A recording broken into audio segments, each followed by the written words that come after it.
नमस्कार मित्रांनो, मुख्यमंत्री माझी लाडकी बहीण योजनेमध्ये आता नवीन अर्ज घेतले जात नाहीत. अर्ज बंद करण्यात आलेले आहेत. भरपूर अशा महिलांनी कालपासून ट्राय केलेला असेल की नवीन अर्ज भरण्यासाठी. या ठिकाणी जो मी नोटिफिकेशन लावलेला आहे तो नोटिफिकेशन तुम्ही एकदा पाहून घ्या. या ठिकाणी स्पष्टपणे लिहिण्यात आलेला आहे की नवीन अर्ज आता नारी शक्ती दूत ॲपच्या माध्यमातून स्वीकारले जात नाहीत. याचे मुख्य कारण काय असणार आहे? नारी शक्ती दूत ॲपमध्ये जर परत तुम्हाला अर्ज करायचा असेल तर हे अर्ज परत कधीपासून सुरू होणार आहेत? 31 ऑगस्टपर्यंत शेवटची दिनांक ठेवण्यात आलेली आहे, परंतु अर्ज कालपासून बंद करण्यात आलेले आहेत. मग अशा वेळी नेमकं काय करायचा हा प्रश्न अनेक महिलांना नक्की पडलेला असेल. मित्रांनो, नारी शक्ती दूत ॲपच्या माध्यमातून भरपूर अशा महिलांचे अर्ज बाद झालेले आहेत, रिजेक्ट झालेले आहेत. बँकेचे पासबुक अपलोड केलेले नाही आहेत म्हणून सुद्धा रिजेक्टमध्ये आलेले आहेत. इंग्लिशमध्ये फॉर्म भरला गेला नाही म्हणून सुद्धा रिजेक्ट झालेले आहेत. डॉक्युमेंट व्यवस्थित अपलोड केलेले नाही आहेत म्हणून सुद्धा या ठिकाणी रिजेक्टमध्ये गेलेले आहेत. मग अशा वेळी नेमकं आपण काय केलं पाहिजे हा प्रश्न नक्की प्रत्येक महिलांना पडलेला असेल. आता इथं व्यवस्थित आपण एक एक पॉईंट समजून घेऊया. ज्या ज्या महिलांचे अर्ज डिसअप्रूव्हल झालेले आहेत, जर एडिटचं ऑप्शन त्या ठिकाणी आलेलं असेल तर तुम्हाला व्यवस्थित एडिट करून घ्यायचं आहे. एडिट करत असताना व्यवस्थित काळजीपूर्वक एडिट करा, कारण एकदाच एडिट करता येणार आहे. जो रिझन तुम्हाला डिसअप्रूव्ह होण्याचा दाखवत असेल तोच रिझन तुम्ही त्या ठिकाणी व्यवस्थित एडिट करून घ्यायचं आहे. आणि ज्या ज्या महिलांचे अर्ज सध्या रिव्ह्यूमध्ये आहेत अशा महिलांनी घाई गोंधळ करायचं नाही आहे.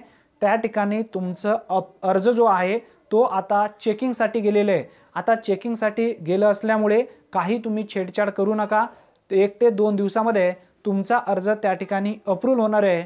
भरपूर अशा महिलांचे अर्ज सध्या पेंडिंगमध्ये आहेत. अशा महिलांनी सुद्धा काही करू नका, कारण तुमचं अर्ज तुम्ही केला आहे ते अर्ज अजून चेकिंगसाठी गेलेलं नाही आहे किंवा अर्ज अजून अप्रूव्हल झालेलं नाही आहे किंवा डिसअप्रूव्हल झालेलं नाही आहे किंवा रिजेक्ट झालेलं नाही आहे. फक्त तुम्ही अर्ज केला आहे तो अर्ज पेंडिंगमध्ये आहे. आता अजून तुम्हाला काही करण्याची गरज नाही. जेव्हा तुम्हाला नोटिफिकेशन मिळेल, अर्ज तुमचा जर अप्रूव्ह झाला असेल, जो मोबाईल नंबर तुम्ही मध्ये टाकलेला होता, ज्या मोबाईल नंबरवरती तुम्हाला OTP आलेला होता त्यावरती एक अप्रूव्हल म्हणून मेसेज येईल किंवा तुम्हाला नारी शक्ती दूत ॲपवरती केलेल्या अर्जाला जेव्हा तुम्ही क्लिक कराल त्या ठिकाणी सुद्धा तुम्हाला समजून येईल की आपला अर्ज डिसअप्रूव्हल झाला आहे की रिव्ह्यूमध्ये आहे की अप्रूव्हल झालेला आहे. त्या ठिकाणी तुम्हाला स्पष्टपणे समजून येणार आहे. भरपूर अशा महिलांनी या ठिकाणी चुका करत आहेत. ती म्हणजे प्रोफाईल बनवलं एका मोबाईलवरती किंवा एका नंबरवरती आणि ज्या नंबरवरती OTP आलेला आहे तो मोबाईल नंबर टाकून त्या ठिकाणी पाहत आहेत. तुम्हाला त्या ठिकाणी काही दिसणार नाही, नो डाटा फाउंड म्हणून दाखवेल. त्यासाठी ज्या मोबाईल नंबरवरून तुम्ही प्रोफाईल बनवलेला आहे त्याच मोबाईलवरती तुम्हाला तुमच्या केलेल्या अर्जाची स्थिती पाहता येणार आहे. बाकी कोणत्याही नंबरवरती तुम्हाला पाहता येणार नाही. जो शेवटी तुम्ही फॉर्म भरत असताना मध्ये नंबर दिलेला होता त्यावरती मात्र नक्की मेसेज येणार आहे. जर तुमचा अर्ज डिसअप्रूव्ह झालेला असेल किंवा काही कारणास्तव रिजेक्ट झालेला असेल किंवा अप्रूव्ह झालेला असेल तर तुम्हाला OTP ज्या ठिकाणी आलेला होता त्याच्या शेवटी एक मेसेज आलेला तुम्हाला दिसेल. त्या ठिकाणी तुम्ही पाहू शकता. अशा पद्धतीने या ठिकाणी एक नोटिफिकेशन लावलेलं आहे ते तुम्ही पाहू शकता. अप्रूव्ह झालेल्या लाभार्थ्यांचे सुद्धा अशाच पद्धतीने मेसेज येणार आहे. आता भरपूर अशा महिलांनी घाई गोंधळ करत आहेत. अर्ज आता काय करायचं आहे, आम्ही तर आत्तापर्यंत अर्ज केलेलं नाही आहे, 31 ऑगस्ट शेवट देण्यात आलेली आहे, आता नेमकं काय करायचं आहे, आता आम्हाला अर्ज भरण्याची संधी दिली जाणार आहे का? काळजी करू नका. सध्या नारी शक्ती दूत ॲपच्या माध्यमातून जे अर्ज तुम्ही पूर्वी केलेले होते त्या सर्व अर्जाची आता सध्या छाननी चालू आहे, म्हणजे चेकिंग सुरू आहे. हे सर्व चेकिंग जेव्हा कंप्लीट होतील तेव्हा परत यामध्ये तुम्हाला अर्ज करता येणार आहे. सध्या तरी नारी शक्ती दूत ॲपच्या माध्यमातून अर्ज करण्याची संधी देण्यात आलेली नाही आहे. अर्ज आता स्वीकारले जात नाही, फक्त चेकिंग तेवढे होत आहेत. तुम्हाला त्या ठिकाणी स्टेटस पाहता येणार आहे. तुम्हाला बाकीचे जे काही एडिट वगैरे करायचं असेल ते सर्व तुम्हाला त्या ठिकाणी करता येणार आहे. फक्त नवीन अर्ज आणि नवीन प्रोफाईल बनवणे सध्या बंद करण्यात आले.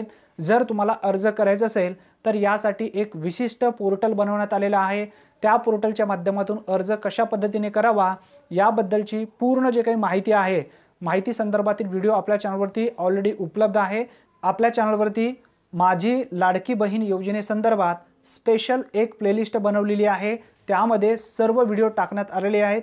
जो व्हिडिओ तुम्हाला पाहिजे तो व्हिडिओ तुम्ही पाहू शकता।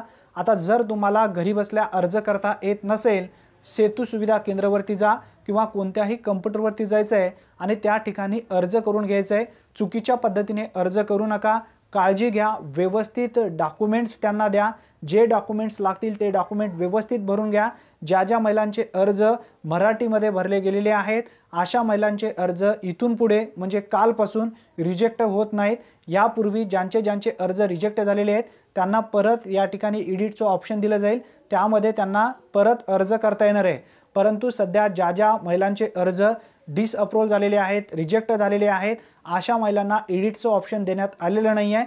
काळजी करू नका, येणाऱ्या 1 ते 2 दिवसामध्ये परत तुम्हाला एडिटचं ऑप्शन दिलं जाईल किंवा नवीन अर्ज तुम्हाला करण्यासाठी एक मेसेज पाठवला जाईल। त्या ठिकाणी तुम्हाला व्यवस्थितरित्या परत एकतर नारी शक्ती दूत ॲपच्या माध्यमातून किंवा पोर्टलच्या माध्यमातून तुम्हाला अर्ज करता येणार आहे। जेव्हा यामध्ये काही चेंजेस होईल तेव्हा सर्वप्रथम आपल्या चॅनलवरती एक माहितीचा व्हिडिओ नक्की येईल। त्यासाठी आत्ता चॅनलला सबस्क्राइब करून बेल नोटिफिकेशनला ऑल करून ठेवा, म्हणजे सर्वप्रथम जे काही माझी मुख्यमंत्री माझी लाडकी बहीण योजनेचे जे काही नवीन अपडेट येतील ते सर्वप्रथम तुम्हाला पाहण्यासाठी मिळतील। त्यासाठी परत एकदा या व्हिडिओला लाईक करा आणि तुमच्या जास्तीत जास्त मित्रांना नक्की शेअर करा, जेणेकरून तेवढीच मदत तुम्हाला होईल। धन्यवाद मित्रांनो, पुन्हा भेटूया नवीन व्हिडिओमध्ये नवीन माहितीसह। तोपर्यंत जय हिंद, जय महाराष्ट्र।